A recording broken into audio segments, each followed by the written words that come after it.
यशस्वी त्रिकोण ट्रेडिंग सिस्टीमची ओळख यामध्ये आपण काय पाहणार आहे? 3 पायांवरती आधारित आहे. Japanese candlestick chart, western signals ज्याला आपण इंडिकेटर्स पण म्हणतो, आणि ट्रेड मॅनेजमेंट. पहिल्या पार्ट मध्ये सेक्शन 1 मध्ये आपण कॅन्डलस्टिक चार्ट मध्ये आपण पाहणार आहे सेफ्टी फर्स्ट ट्रेडिंग, जलद रिव्हर्सल कसे पाहिजे, त्यानंतर म्हणजे कॅन्डलस्टिकच्या साहाय्याने जलद रिव्हर्सल्स कसे पाहिजे, त्यानंतर बाजारातली माहिती ती पटकन आपल्याला कशी मिळाली पाहिजे किंवा कशी आपण त्या कॅन्डल्सवरनं आपण समजू शकतो ते आपण पाहणार आहे.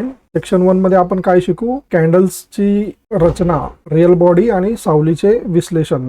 सावली म्हणजे आपण शॅडोचे विश्लेषण करणार आहे. त्यानंतर एक कॅन्डल सिग्नल्स, तेजी आणि मंदीचे कॅन्डल्स आपण पाहणार आहे. त्यानंतर डबल कॅन्डल पॅटर्न्स पाहणार आहे, तेजी आणि मंदीचे. त्यानंतर ट्रिपल कॅन्डल पॅटर्न्स पाहणार आहे, तेजी आणि मंदीचे. ट्रेंड कंटिन्युएशन म्हणजे हे पॅटर्न सुरू झाल्यानंतर जो आधीचा ट्रेंड होता तो तसाच कंटिन्यू राहील. आधीचा जो ट्रेंड आहे तो ट्रेंड पुन्हा सुरू होऊ शकतो आणि ट्रेंड तसाच सुरू ठेवणारे कॅन्डल सिग्नल्स. ट्रेंड रिस्टार्ट करणारे सिग्नल मध्ये माझा एक फेवरेट सिग्नल आहे, तो त्यावेळी मी तुम्हाला दाखवेल. Candle consumes itself to light the way for others. एक हुशार गरुड आपले पंजे लपवतो. जॅपनीज कॅन्डलचे जे नॉलेज होतं, जे लपलेले पंजे होते, ते आता आपल्या समोर एक एक करून सादर होत आहे. तर बाजारातील माहिती, इशारा लगेच आपण समजून घेऊ शकतो. त्यानंतर नवीन ट्रेंडला इतर व्यापाऱ्यांनी बघण्याच्या आधीच आपण शोधणार. कॅन्डलस्टिकच्या माहितीनंतर आपल्याला तोट्याचे ट्रेड कसे टाळता येतील ते आपण शिकणार आहे. आणि याचा परिणाम काय होईल तर रॉक सॉलिड कॉन्फिडन्स होईल आपल्या ट्रेडिंगच्या जीवनामध्ये. म्हणजे आपल्याला कुठलाही ट्रेड कधी शोधायचा, मार्केटची परिस्थिती कुठलीही किती गंभीर असली तरी आपण आपल्या नॉलेजद्वारे परफेक्ट अनालिसिस करून ट्रेड शोधू शकणार. अशा पद्धतीने रॉक सॉलिड कॉन्फिडन्स आपल्या आव्हानावरती मात करण्यासाठी आपल्याला मिळेल. तर आपल्या शैक्षणिक प्रवासाचं पाऊल सुरू होत आहे आणि आपलं डेस्टिनेशन आहे बिग डॉलर्स.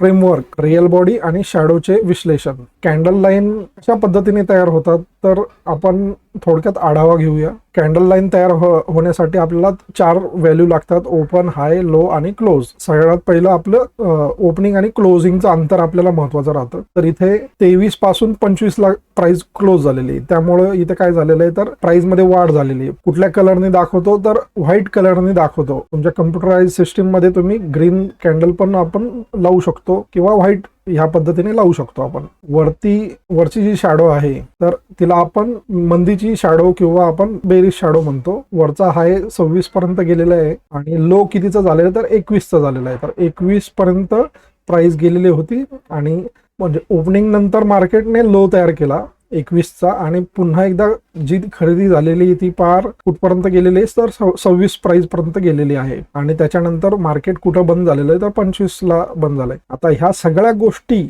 आपल्याला फक्त एक कॅन्डल लाईन दाखवते. तर दुसऱ्या दिवशी मार्केट 26 ला ओपन झालं त्याच्या हायच्या जवळपास आणि त्यानंतर काय झालंय 27 ला जाऊन ते क्लोज झालेलं आहे. म्हणजे फक्त 1 रुपयावरती जाऊन क्लोज झालेलं आहे. तर याच्यात काय तर मोठे खरेदी करणाऱ्यांनी काय केलेलं आहे इथं तर त्यांची ताकद इथं कमी पडलेली आपल्याला दिसते आणि मार्केट 28चा हाय मारून पुन्हा खाली आलेला आहे आणि 27 ला क्लोज झालेला आहे. पण त्याच्या आधी मार्केटने काय केलेलं आहे तर 26 पासून तर पार 23 पर्यंत म्हणजे 3 रुपये मार्केट खाली गेलेलं आहे. म्हणजे इथं कोणी मोठ्या सेलरनी क्वांटिटी विकली असेल किंवा याच्यातलेच लोकांनी काही क्वांटिटी विकलेली असेल, पण मार्केट ऍट द एंड कुठं ओपनिंगच्या पण वरती जाऊन क्लोज झालेले. तर मग आपल्याला काही घाबरायचं कारण नाहीये. तर अशा पद्धतीने इथे काय आहे तर आपल्याला स्ट्रॉंग कॅन्डल आपल्याला भेटलेली आहे. तर आता तिसऱ्या कॅन्डलला जाऊया. तिसऱ्या कॅन्डल मध्ये आपल्याला काय दिसतंय तर इथं 23 ला ओपन झालेलं आहे मार्केट आणि त्यानंतर 23 ला, त्याच्यानंतर 23 नंतर कुठे गेलेलं आहे 27 पर्यंत हाय मारलेला आहे. 27 पर्यंत हाय मारलेला आहे आणि पुन्हा एकदा मार्केट कुठे येऊन क्लोज झाले तर लोच्या जवळपास म्हणजे 22 आणि 22. इथं क्लोजिंग प्राइस काय आहे तर 22 आहे. एकदम लोच्या ठिकाणी येऊन मार्केट क्लोज झालेलं आहे. तर इथं वर ढकलण्याचा प्रयत्न केला बायर्सनी, पण ते यशस्वी झालेत का तर नाही झाले आणि मार्केट कुठं जाऊन क्लोज झालेलं आहे तर ओपनिंग पेक्षा खाली जाऊन क्लोज झालेलं आहे. म्हणजे इथे काय आहे, तर कोणाची शक्ती तुम्हाला जास्त दिसते, तर निश्चितच सेलर्सची शक्ती जास्त आहे, त्यांनी क्वांटिटी जास्त विकलेली आहे. आता बायर्सची ताकद काय, तर पैसा आहे, ते जास्तीत जास्त पैसा आणून खरेदी करणार स्टॉकला आणि होल्ड करणार. पण सेलर्सकडे काय ताकद आहे, त्यांच्याकडे पैसा नाहीये, त्यांच्याकडे काय आहे, तर क्वांटिटी आहे, स्टॉकची क्वांटिटी, म्हणजे तिथे सप्लाय ते आणू शकतात. तर इथे सप्लाय आपल्याला जास्त प्रमाणात दिसतोय बायर्सच्या पेक्षा. चौथ्या दिवशी काय झालेलं आहे, तर 25ला मार्केट ओपन झालेलं आहे आणि दोन्हीकडे फिरलेलं आहे, म्हणजे 22 पर्यंत गेलेलं आहे आणि वर 28 पर्यंत गेलं आहे. म्हणजे दोन्हीकडे 3-3 रुपयाची मुवमेंट दिलेली आहे आणि नंतर मार्केट कुठं जाऊन क्लोज झालंय, तर 25लाच क्लोज झालंय. मार्केटने प्रयत्न केला वरती नेण्याचा आणि खाली नेण्याचा, पण ना बायर तिथं प्राइसला वरती ठेवू शकला, ना सेलर तिथं खाली 22ला प्राइसला ठेवू शकला. 22 पासून त्यांनी 25 पर्यंत खरेदी केली आणि सेलरची ताकद काय, 28 पासून त्यांनी 25 पर्यंत विक्री केली. तर दोघांची ताकद इथं समान आहे. ह्या हिशोबाने आपल्याला काय दिसतंय, तर दोघांचं टग ऑफ वॉर दिसतंय.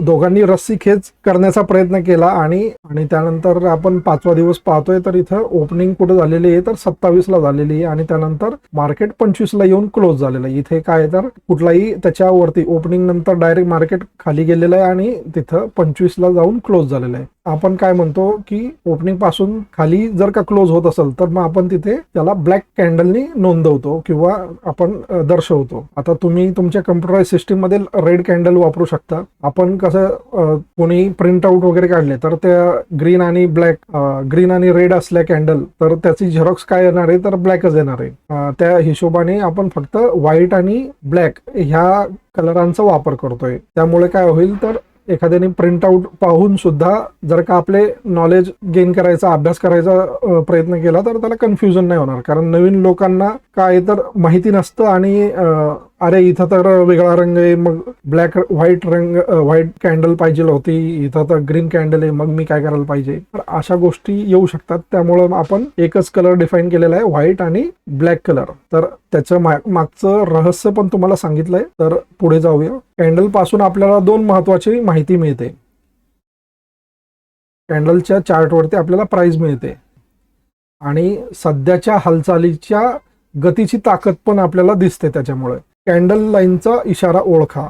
तर लांब रिअल बॉडी चालीची गती मजबूत करते. सध्याचा जो ट्रेंड आहे तो मजबूत करण्यासाठी आपल्याला लॉंग रिअल बॉडीजची गरज असते. शॅडोजचे रिअल बॉडीच्या तुलनेत आकार आणि जागा प्राइस रिजेक्शनचे प्रमाण दर्शवते. इथे कोणाचं नियंत्रण आहे लांब कॅन्डल्स वरती,